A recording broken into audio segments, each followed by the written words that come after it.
Olá, meus seres! Eu espero que todos estejam muito bem, sejam muito bem-vindos, bem-vindas ao canal Bem na Bio, revisão para o vestibular da Unicentro, uma universidade fantástica aqui no estado do Paraná, que tem uma prova de biologia muito legal. Mentira, ela é bem chata, ela é bem específica, ela é bem cheia de detalhes e ela é bem cheia de nomezinhos. Mas você estará extremamente preparado, preparada para brilhar nessa prova. Então, assista, acompanha comigo todos os tópicos aqui que eu separei segundo o Instituto SOST, baseado no que já aconteceu na Unicentro, nessas novas versões e edições da banca da prova, para a gente pensar em alguma coisa que pode aparecer na sua prova, você olhar assim e falar, opa, brilhei, brilhei, brilhei. Vamos acertar todas as questões de biologia. Se você não é inscrito ou inscrita no nosso canal, inscreva-se, deixe seu like, ative as suas notificações para sempre receber as informações quando a gente publicar a nossa aula para você brilhar nas suas provas.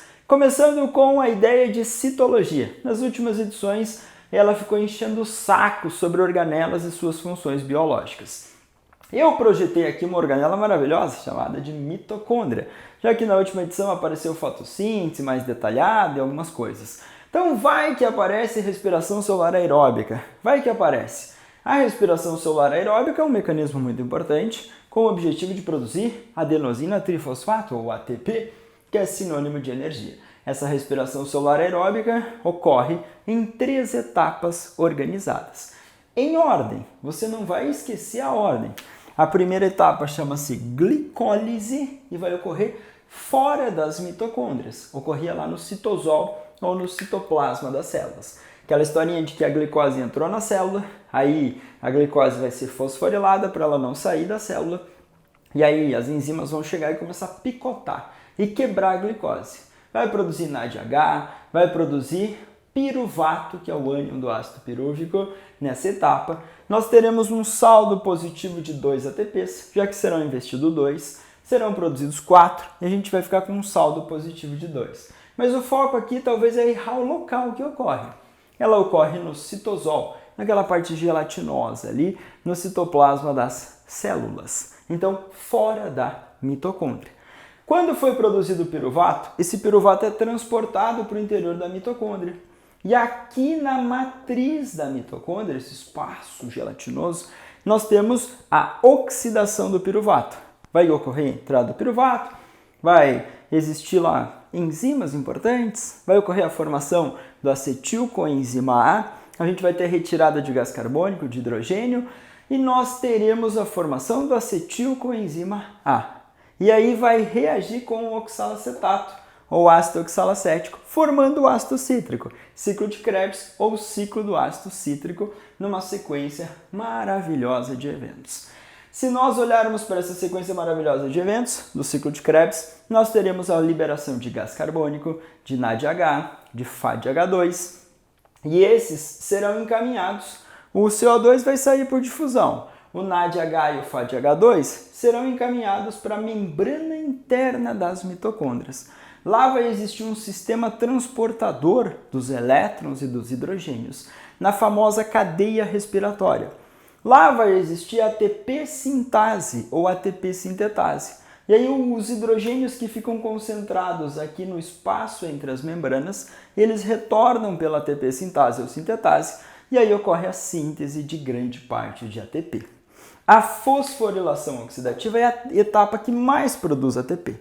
Então, mitocôndrias. As mitocôndrias têm uma membrana externa, tem uma membrana interna, tem um espaço entre as membranas, tem uma matriz. Lá dentro eu tenho DNA próprio, ribossomos próprios, RNA, mas mesmo assim ela não consegue produzir tudo que ela necessita de acordo com a sua vontade. Ela tem uma conexão, uma comunicação, um comando que vem do núcleo das células para produzir muitas substâncias, para se preparar e para manter essa intensa atividade.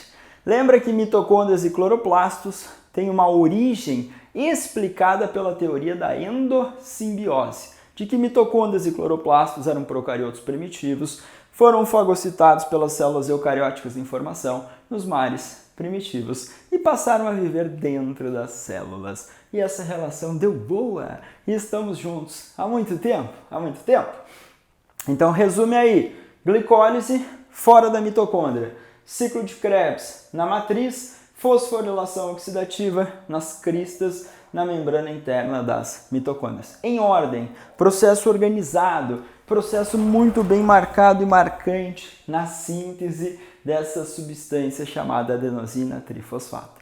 Reação geral, lembra? Gás carbônico e água serão produtos, assim como o ATP. E a glicose e o oxigênio serão reagentes da reação chamada respiração aeróbica. Degrada compostos orgânicos, vai liberando a energia, vai liberando, e a gente vai produzindo aí a substância que representa essa energia, que é um nucleotídeo chamado de ATP, adenosina trifosfato ou trifosfato de adenosina. Pensando já no gasto de ATP, eu já coloquei na sequência a bomba de sódio e potássio, ou ATPase sódio e potássio. A bomba de sódio e potássio é um exemplo clássico de transporte ativo. Lembra? É um transporte que vai ocorrer contrário ao gradiente de concentração.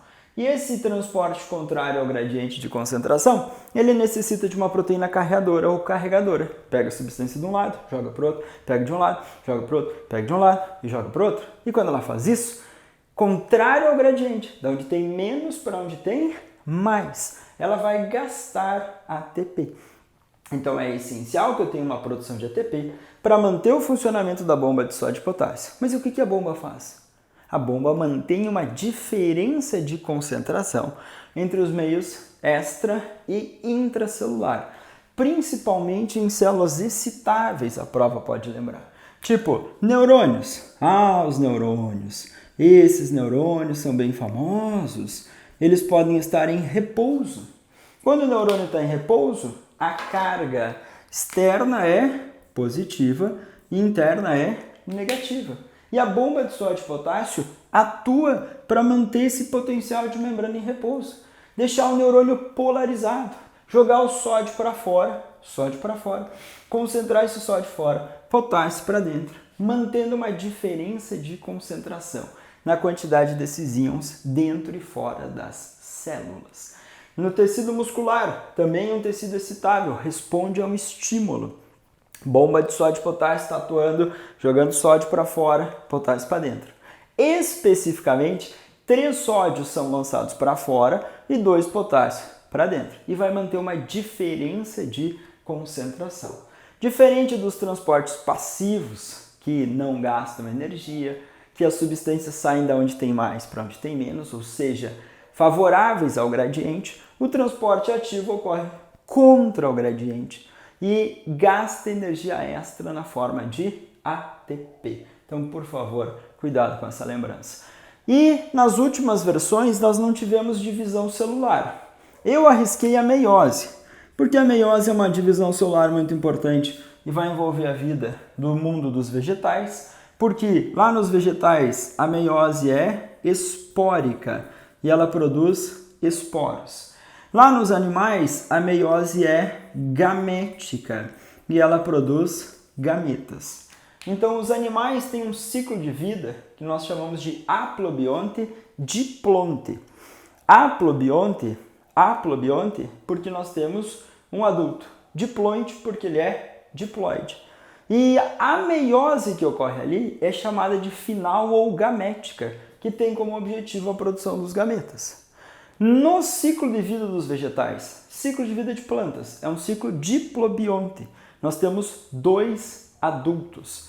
E esses 2 adultos, esporófito, diploide, gametófito, haploide. O esporófito sofre, nas suas células, os esporângios, a divisão meiótica. E aí ela produz os esporos. Então, meiose no esporângio produz esporo. Esporo cai no ambiente, germina. E a germinação do esporo forma o gametófito. O gametófito é a etapa que produz os gametas. Mas nas plantas, por favor, a meiose produz esporos, ok? O gametófito é N ou haploide nas plantas e produz gameta N. Então mantém a haploidia, a divisão é mitótica. No mundo dos animais, eu, você e eu, ovócito secundário, espermatozoide, são produzidos por meiose. Então a meiose, no mundo dos animais, produz gametas. Uma célula diploide, ou seja, 2N. Prófase 1, metáfase 1, anáfase 1 e telófase 1. Etapa 1, reducional. Reduz o número de cromossomos, ó. Reduziu a ploidia. Nessa meiose 1 ocorre crossing over, lá na prófase 1 da meiose.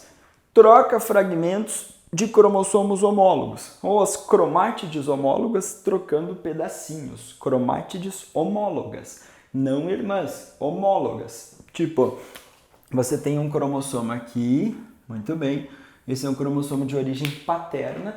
Você tem um cromossomo aqui, esse cromossomo de origem materna, e essas cromátides homólogas estão trocando pedacinhos. Isso a gente chama de crossing over, ocorre na prófase 1 da meiose, ou permutação gênica. Depois, os cromossomos impares alinhados na placa equatorial. Eu estou na metáfase 1. A anáfase 1 separa os homólogos. E quando separou os homólogos, você tem a redução da ploidia das células. Aí vem a telófase, formou 2 novos núcleos. E depois a divisão 2. Vai ter prófase 2, metáfase 2, anáfase 2 e telófase 2. Essa etapa 2 é chamada de equacional, porque ela mantém constante o número de cromossomos. Então, nessa manutenção da constância do número de cromossomos, a gente vê uma divisão equacional. As grandes mudanças na ploidia e nessa variação genética, ou variabilidade genética, ocorrem na divisão 1. Então, crossing over vai aumentar a variabilidade trocando esses fragmentos. A própria separação dos homólogos também vai contribuir com essa variabilidade genética. E é essencial que os seres vivos que têm reprodução sexuada tenham variabilidade genética. Porque a variabilidade genética existe, a ação da seleção natural, e aí os mais adaptados irão sobreviver. Então, por gentileza, na formação dos gametas, o crossing over, a segregação independente, são importantes para gerar variabilidade genética.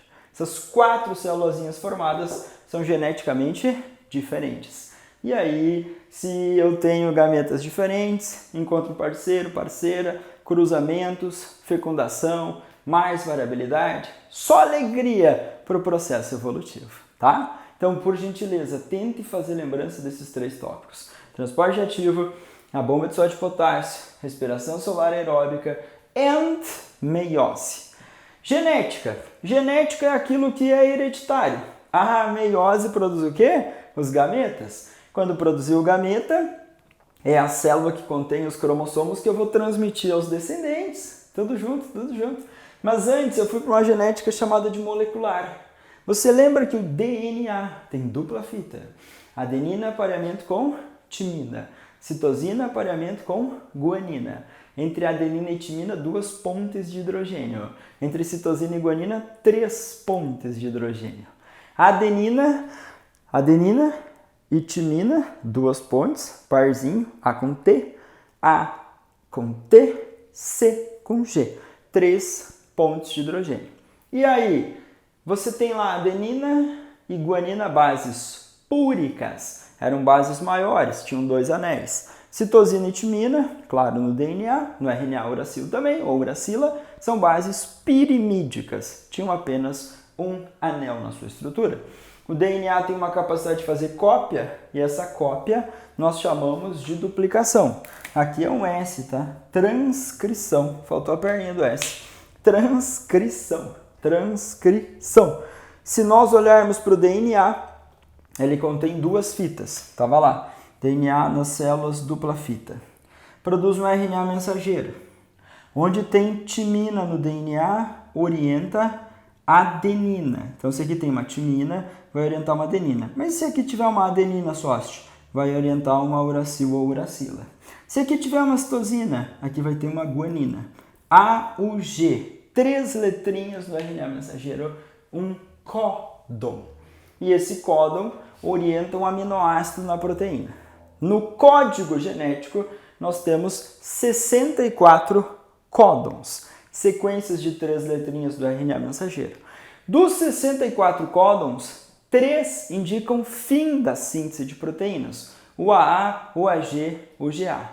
ok? E os outros 61 vão orientar aminoácidos. O A, o G, é o códon de iniciação e vai orientar o aminoácido metionina.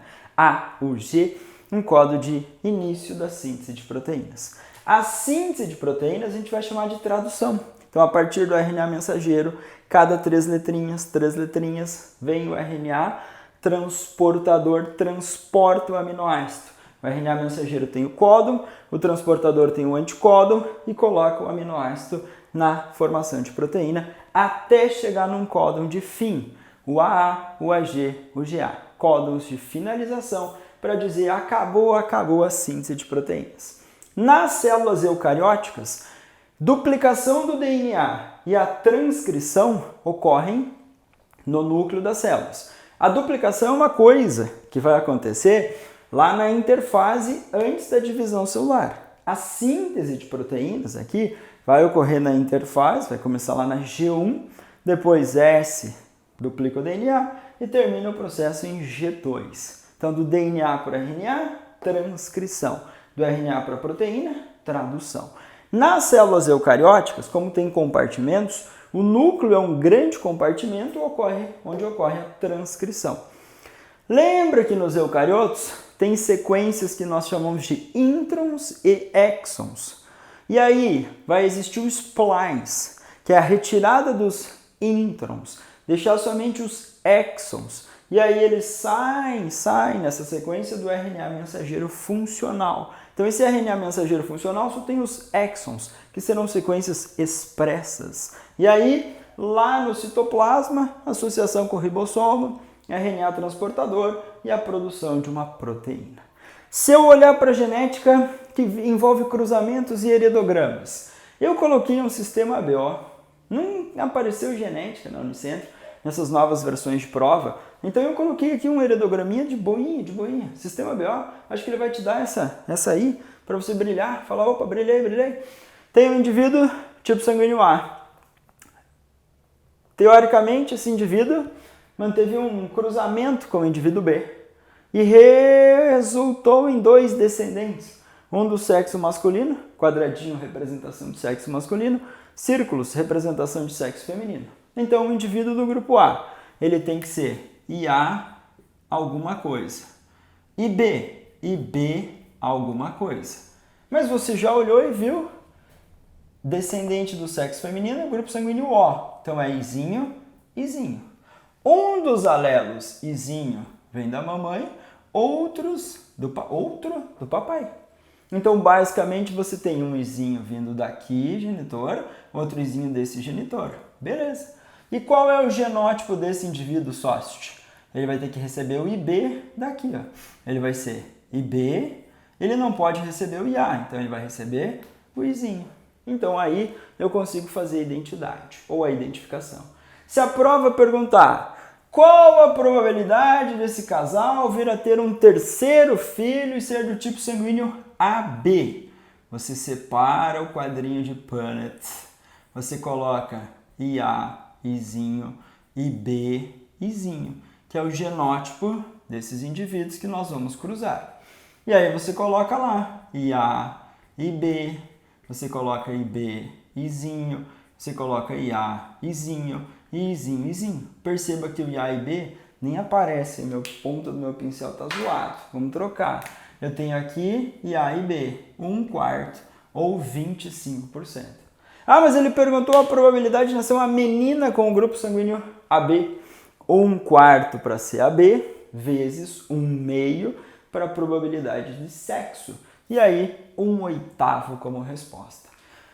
Não apareceu ainda a probabilidade de cruzamentos, tá, gente? Mas vai que aparece. Então, estou arriscando aí num polialelismo. Tipo sanguíneo, você tem aqui 1, 2, 3, 4 indivíduos nessa população.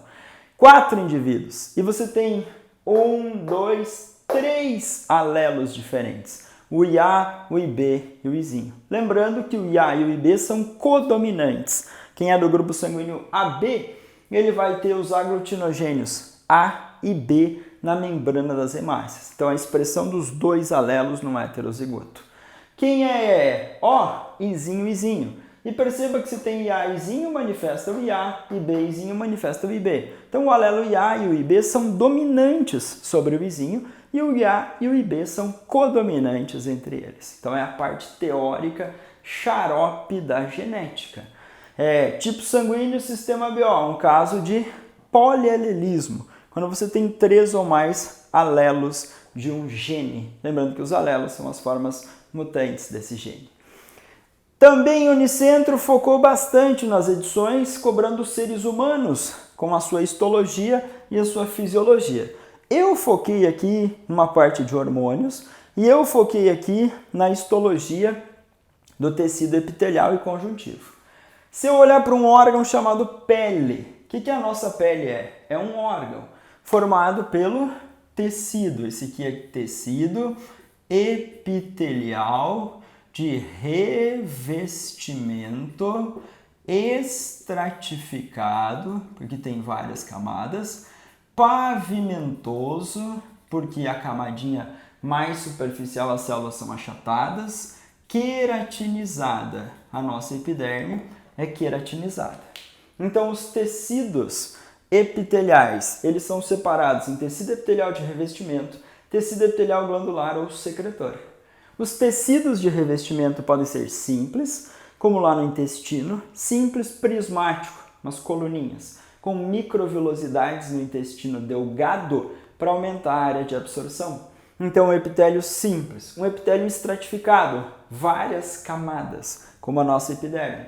Pseudoestratificado, uma camada, mas as células têm diferentes alturas, com variação na posição do núcleo. Então a galera olhou no microscópio e parecia que eram várias camadas, mas no pseudoestratificado, uma camada de células em alturas diferentes. E o pseudoestratificado ainda, que vai cair, é o ciliado, que reveste internamente o sistema respiratório. E esses cílios varrem sujeirinha. Tem células chamadas caliciformes, também nesse epitélio, que secretam muco. E o muco, formado por açúcares e proteínas, começa a ser produzido lá no retículo rugoso, vai para o complexo de Golgi e aí vai ser secretado. Lembrando que secretar uma substância é lançar essa substância para fora das células.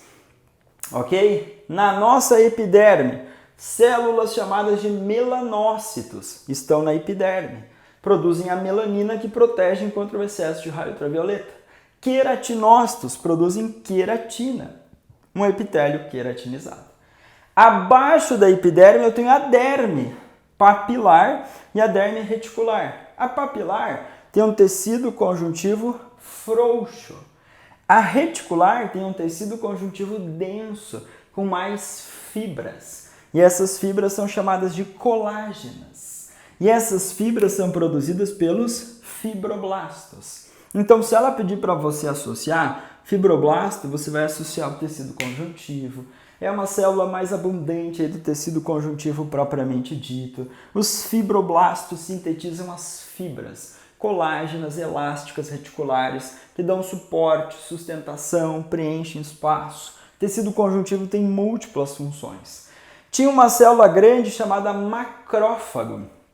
Macrófago surge dos monócitos do sangue. Os monócitos são leucócitos, um tipo de leucócito, um tipo de glóbulo branco, sai da corrente sanguínea, vai se diferenciar lá e formar macrófago.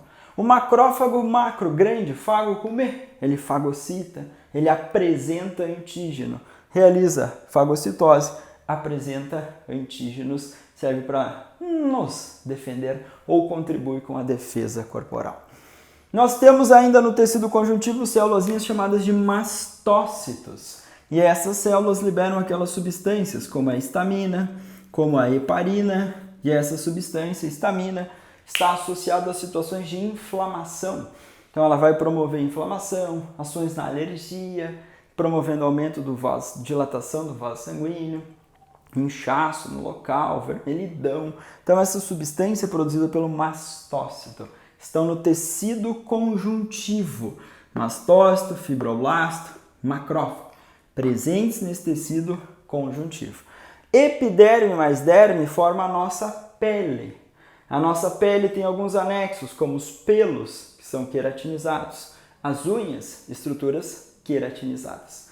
Se abrem glândulas sudoríparas, liberam suor.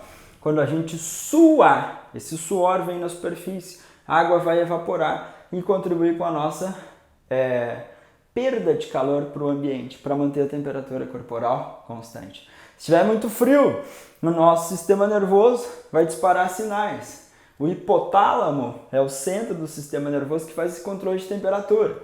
E o nosso hipotálamo dispara sinais. Os pelinhos ficam eretos. Se tiver muito frio, pelinho em pé. Tem um músculo eretor do pelo, pelinho em pé. Mantém camadinha de ar quente ao nosso redor. Tremores espasmódicos, contração sem controle. Então a nossa pele tem inúmeras funções, não esqueça.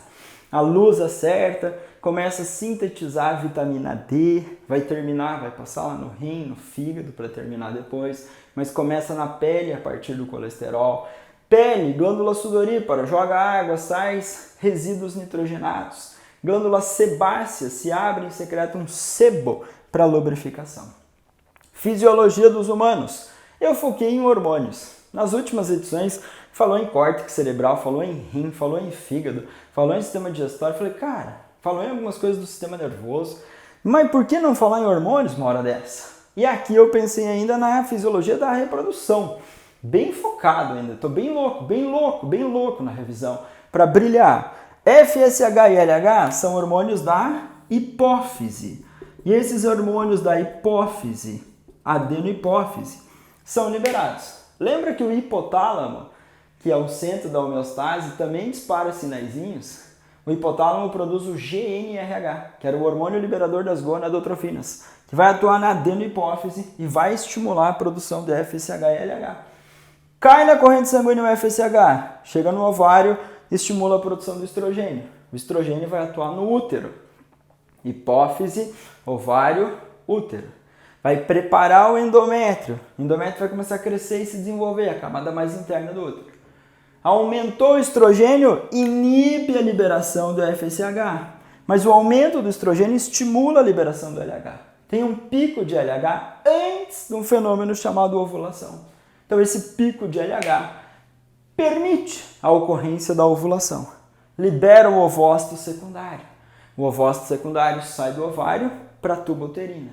Se tiver na tuba uterina, for mantida uma relação sexual ali, o espermatozoide pode fecundar o ovócito secundário lá na tuba uterina. Então, para ocorrer a ovulação, um pouquinho antes, pico de LH. O que sobrou de células dentro do ovário forma o corpo lúteo amarelo. E ele produz tanto o estrogênio quanto a progesterona. Mas a prova vai dar destaque ao aumento da progesterona. O aumento da progesterona inibe a liberação do LH. Aqui, aumenta a progesterona, inibe a liberação do LH. Sem LH, aquele corpo lúteo amarelo vai regredindo. Vai cair a produção da progesterona e do estrogênio e o endométrio vai descamar, se não ocorrer uma fecundação. Então, nós teremos oscilação dos hormônios durante o ciclo menstrual. O FSH e o LH são hormônios hipofisários. Estrogênio e progesterona são hormônios produzidos pelo ovário e atuam no útero, preparando para uma possível gestação. Então, faça essa associação. Quem produz hormônio, onde ela atua, o seu papel. FSH e LH, produzidos na hipófise, liberados na corrente sanguínea, atuam nos ovários, estimulam a produção de estrogênio e progesterona, que atuam no útero para preparação para uma possível gestação. Se não acontecer essa gravidez, descama o endométrio, repete o ciclo novamente a cada 28 dias. Também pensei em dois hormônios metabólicos maravilhosos, insulina e glucagon. A insulina é produzida e liberada pelas células beta-pancreáticas, o glucagon pelas células alfa do pâncreas. As células beta liberando a insulina promove hipoglicemia. Ouça bem, a insulina promove hipoglicemia, tipo, reduz a glicose do sangue. E para onde vai essa glicose? Vai para as células corporais, vai para o tecido adiposo, vai estimular a produção lá de gordura no tecido adiposo. Vai fazer o que mais? Glicólise, quebra da glicose, vai estimular o consumo da glicose. Glicogênese lá no fígado, vai estimular a produção do glicogênio. Então a insulina é um hormônio que promove hipoglicemia, essa glicose tem que ir para algum lugar. As células consomem glicólise. Glicogênese no fígado, nos músculos, produção de glicogênio nessas regiões. O glucagon, produzido pelas células alfa do pâncreas, das ilhotas pancreáticas ou ilhotas de Langerhans. O pâncreas é uma glândula mista ou anfícrina. E essas ilhotas pancreáticas ou de Langerhans têm células beta produzindo e liberando insulina e as células alfa produzindo e liberando glucagon. O glucagon estimula a glicogenólise. Escrevi errado. Glicogenólise. Escrevi errado. Por favor. Glicogenólise. Glicogenólise. Por favor. Fique aí e faça a correção. Glicogenólise. Quebra do glicogênio. Tinha feito errado. Tinha colocado a glicogênese ali e a glicogênese aqui. É um sinal. É um sinal. Eu acredito nos sinais. Então corrige. Se alguém assistiu do começo só e printou a tela, não sou responsável pelo equívoco, tá bom? Glicogenólise é a quebra do glicogênio. Então eu vou quebrar o glicogênio hepático, vou liberar glicose na corrente sanguínea. Corrigiu aí? Pegadinha para você lembrar. Glucagon sai das células alfa, cai na corrente sanguínea, chega lá no glicogênio hepático e estimula a quebra do glicogênio. E aí libera a glicose na corrente sanguínea e a taxa de glicose aumenta. Papel do glicogênio, reserva. Glicose é consumida ali direta na célula, na respiração celular, para gerar ATP. Mas o glucagon sinaliza para o glicogênio ser quebrado no nosso fígado e ser liberada a glicose na corrente sanguínea. Então o glucagon promove hiperglicemia, aumento da glicose. Neoglicogênese é a produção de glicose a partir de outros componentes que não são glicose. Então a gente pode transformar aminoácido em glicose. O foco do glucagon é aumentar a taxa de glicose, é promover hiperglicemia. O foco da insulina é promover hipoglicemia, reduzir essa taxa. Então faça a correção, por gentileza. Vai aparecer o nomezinho certo aí para você na tela. Glicogenólise, quebrar o glicogênio. Se eu pensar em animais, os animais que eu citei aqui, consegue diferenciar inseto, aracnídeo e crustáceo? São todos do filo dos artrópodes, o filo com maior diversidade. Crescem como se fosse uma escadinha, com exoesqueleto. Cabeça, tórax e abdômen nos insetos. 6 pernas, 2 antenas. Nos aracnídeos, cefalotórax e abdômen. Não tem antenas. Tem 8 pernas. Nos crustáceos, 10 ou mais pernas. Tem 2 pares de antenas. Então aqui, 4 antenas, 10 ou mais pernas. 8 pernas sem antenas. Aqui, 6 pernas e 2 antenas. Então essas características são aí tranquilinhas para você lembrar e separar esses seres. Coloquei insetos, transmissores de doença. A gente tem aquelas arboviroses, dengue, febre amarela, zika, chikungunya. São vírus que são transmitidos por artrópodes. Então arboviroses são viroses transmitidas por artrópodes. Aracnídeos famosos, ultimamente os carrapatos. Nós tivemos aí foco de febre maculosa esse ano em algumas cidades do estado de São Paulo. Aí, carrapato é um aracnídeo. Pica animaizinhos silvestres, se contamina com Rickettsia rickettsii, uma bactéria, um procarioto. E esse procarioto, do grupo das BAC, ele vai causar febre maculosa, extremamente agressiva e pode matar. Mas peguei diretamente de animais como carrapatos contaminados, ok? Então o carrapato contaminado pica o ser humano e aí faz a transmissão desse procarioto agressivo e preocupante para nós, tá? Os animais silvestres como capivaras, aí são reservatórios das riquéttsias. E aí picou, carrapatinho sugou o sangue do bichinho, se contaminou, picou o ser humano, fez a transmissão. Répteis, aves e mamíferos são vertebrados, que tem como característica aí, geralzona, um ovo chamado de amniótico. Os mamíferos que ficaram lá, como o ornitorrinco, na região australiana, botando um ovo, amniótico, porque tem um anexo embrionário lá dentro chamado amnion, tem um líquido amniótico, evita a desidratação, protege, foi essencial para a conquista do ambiente terrestre pelo mundo reptiliano. Excreção de ácido úrico nos répteis, nas aves, nos insetos. Isso também contribuiu com uma conquista interessante do ambiente terrestre. Os mamíferos excretam um resíduo chamado de ureia, predominantemente. Somos animais ureotélicos. Então, essa associação com adaptações, diferenças morfológicas.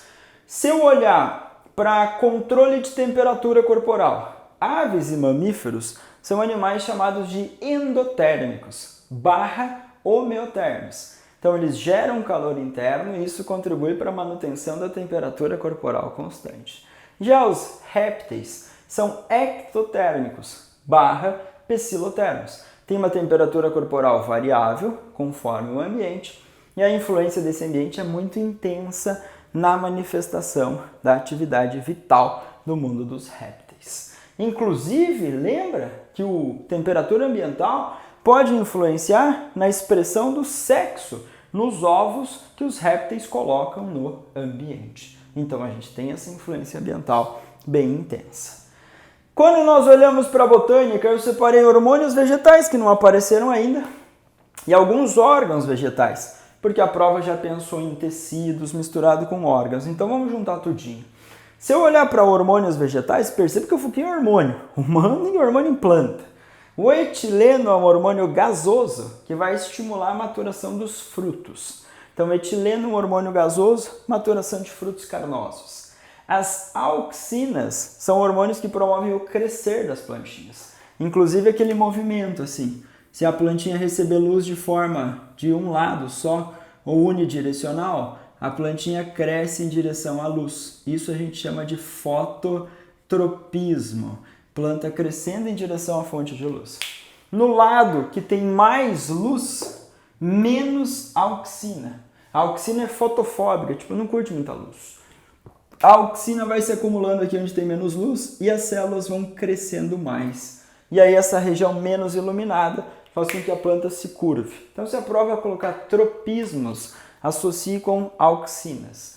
A auxina também pode estimular a formação de raízes, enraizamento. Se pegar plantas, tipo mandioca, cortar uns pedacinhos, umas estacas, jogar auxina sintética vai estimular o enraizamento, formação de raízes.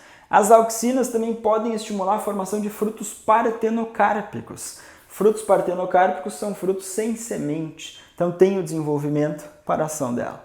Citocininas estimulam a divisão celular, são hormônios importantes para essa divisão e depois diferenciação dos tecidos nas plantas.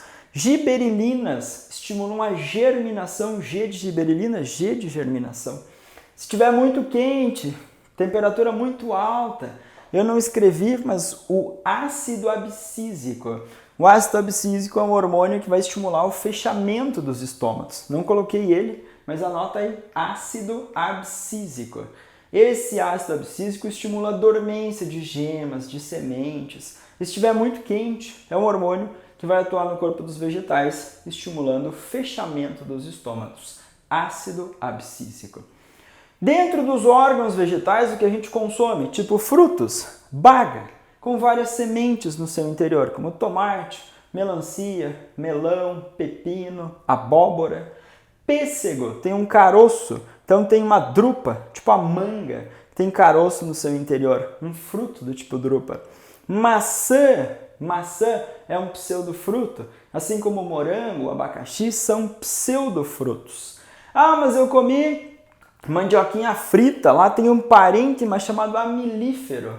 A mandioca é uma raiz, a batata doce é uma raiz, a cebola é um caule, tem umas folhinhas modificadas chamadas de catáfilos que armazenam nutrientes em relação a essas substâncias que a gente pode consumir. A batatinha inglesa é um caule, tem umas pontinhas lá chamadas de meristemas, gemas, que vão se multiplicar, fazer o crescimento. Batatinha, quando nasce, espalha a rama, crescem ali a partir das gemas. Mas lá dentro nós temos parênquima amilífero, parênquima que armazena amido. Então esse amido é uma substância de reserva muito importante. Nós humanos vamos consumir, vamos digerir esse amido para depois absorver as moléculas de glicose. Tecidos e órgãos vegetais, fisiologia dos vegetais, vasos condutores de seiva, xilema conduz seiva bruta, floema conduz seiva elaborada, briófitas, plantas avasculares, sem vasos condutores, pteridófita, gímeno e anjo, aí tinham vasos condutores de seiva. Briófita e pteridófita são criptógamas, dependem de água para fecundação, não tem uma estrutura reprodutiva visível. Já as gímenos e as angiospermas são fanerógamas, têm estruturas de reprodução visível, tem o grão de pólen que vai formar o tubo polínico e isso trouxe independência de água para fecundação. Na ecologia eu acredito em alterações ou problemas ambientais e também relações ecológicas que não apareceram, tipo relação intraespecífica. Colônias, sociedades são positivas ou harmônicas e o canibalismo é desarmônico ou negativo. Eu coloquei sociedade, tipo abelhas, são insetos sociais. Tem lá a rainha pode liberar um óvulo não fecundado e isso desenvolver e formar o zangão, a gente chama de partenogênese. Então eu tenho uma hierarquia social, tenho divisão de funções operárias e entre a casta real do zangão e da rainha para a reprodução. Relações de mutualismo, relação de intensa dependência um ser e outro. Ah, os corais têm coloração. No intestino de cupins tem protozoários que produzem enzimas para digestão de celulose. Na pança da vaca tem bactérias que produzem enzimas para digestão da celulose. Na raiz da leguminosa tem a Rhizobium.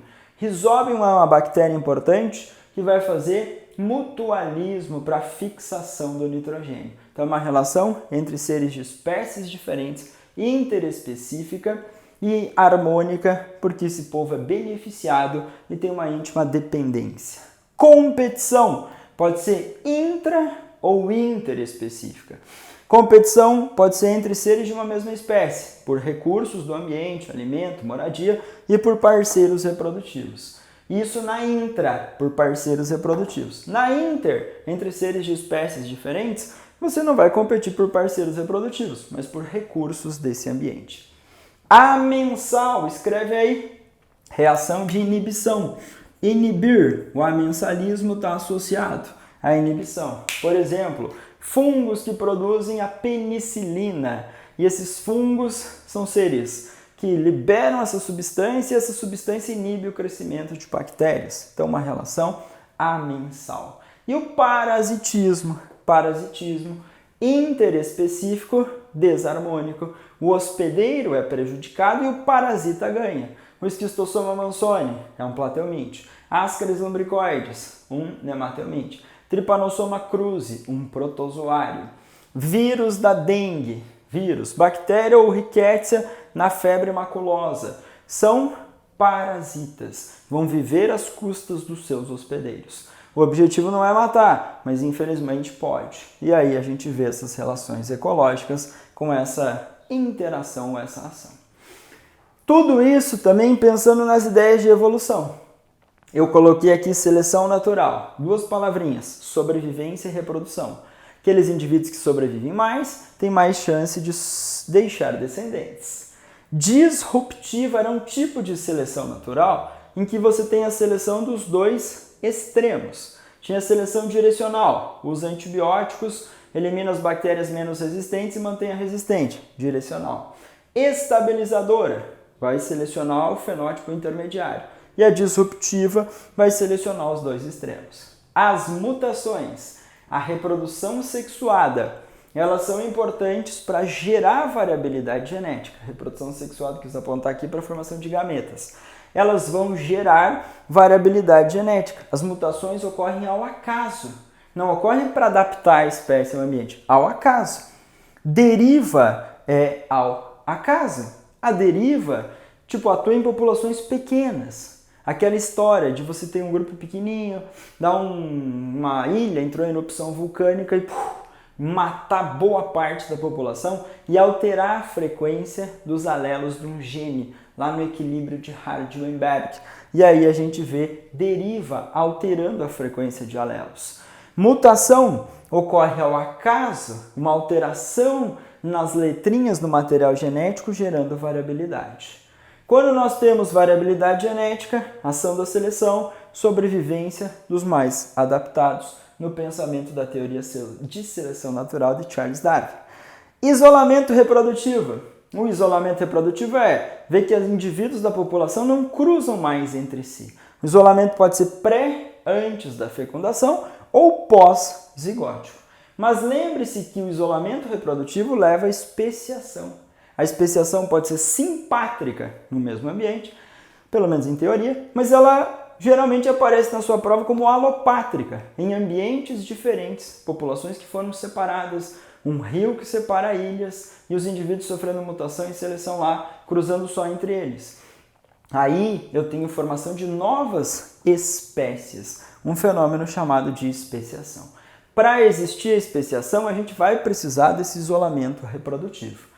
Quando o rio separa as populações, você tem um isolamento geográfico. Então essas informações são importantes para você pensar sobre evolução. Qualquer coisa, pega suas anotações, faz as comparações com o que eu falei. Qualquer coisa, você manda a pergunta aí que eu respondo para vocês. Mas eu tentei passar aqui por diferentes áreas e eu espero que eu esteja no caminho da alegria para que você brilhe demais na prova da Unicentro. Depois você me conta se deu boa, quantos foram os acertos, mas estamos na torcida por vocês. Confie em todo o seu planejamento para fazer uma excelente prova da Unicentro. Se você não é inscrito, inscreva-se no canal, deixe seu like, ative as notificações para a gente chegar até vocês. E eu desejo uma excelente prova da Unicentro a todos vocês.